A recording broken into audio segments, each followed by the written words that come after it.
Thanks for joining us on this Tuesday. Just ahead on First Shift, a progress report on the public charging network in the U.S. But we'll begin with your morning headlines.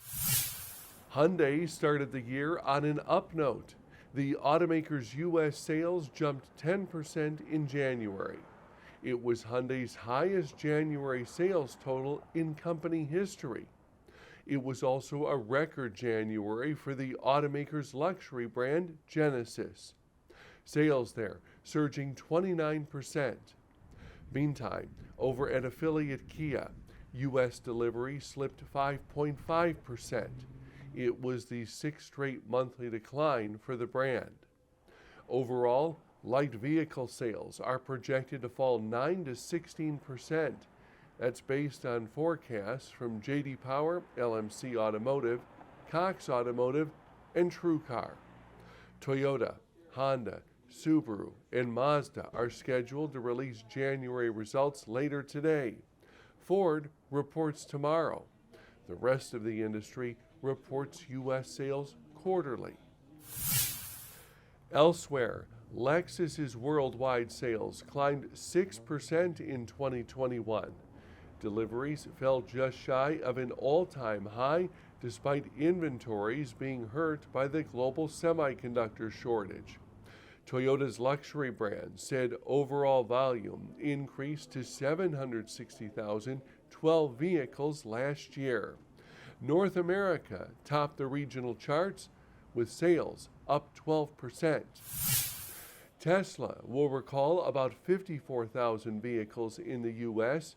That because the company's so-called full self-driving software may allow some models to conduct rolling stops and not come to a complete stop at some intersections. The affected models are on your screen. NHTSA says Tesla will perform an over-the-air software update that disables the rolling stop functionality.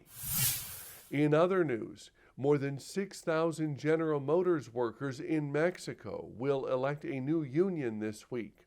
The vote is set to run today and tomorrow at the automaker's pickup plant in Silao. Employees at the plant will decide between 4 different unions. Now, you may recall, workers there dissolved their contract with the Confederation of Mexican Workers last year. Over to product. Toyota estimates the hybrid version of its redesigned 2022 full-size Tundra pickup will see a 1 to 2 mile per gallon improvement over its non-hybrid counterpart. The two-wheel drive iForce Max's mileage is rated 20 in the city, 24 on the highway, and 22 combined. The automaker expects the hybrid variant to account for about a quarter of Tundra sales. It starts at $53,995. That includes shipping. The hybrid pickup is expected to begin arriving at dealerships in the spring. And happening today, GM will report fourth quarter and full year earnings after the markets close in the U.S. For full coverage, stay locked to autonews.com. Time now for our Technology Tuesday report. And it turns out the U.S. public charging network for electric vehicles is becoming more robust.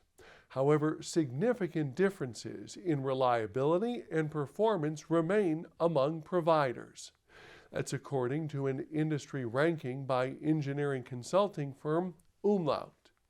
The group tested chargers by Electrify America, ChargePoint, EVgo, Blink Charging, EV Connect, Greenlots, and Tesla's superchargers across 7 U.S. states in September.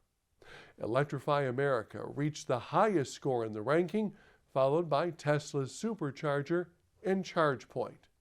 The study considered the technical performance of chargers as well as the charging station environment.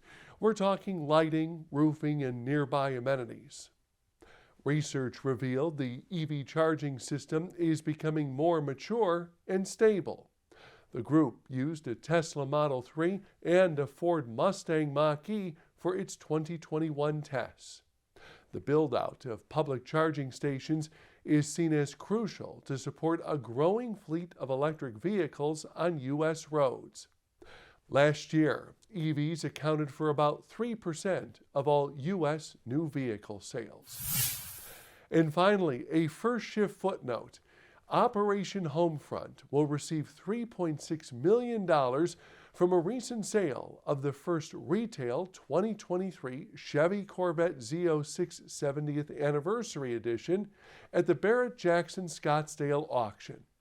This is a record sale for a charity vehicle donated by a manufacturer at Barrett-Jackson. By the way, Operation Homefront is a national nonprofit focused on building strong, stable, and secure military families. As always, we thank you so much for watching, and we'll see you soon.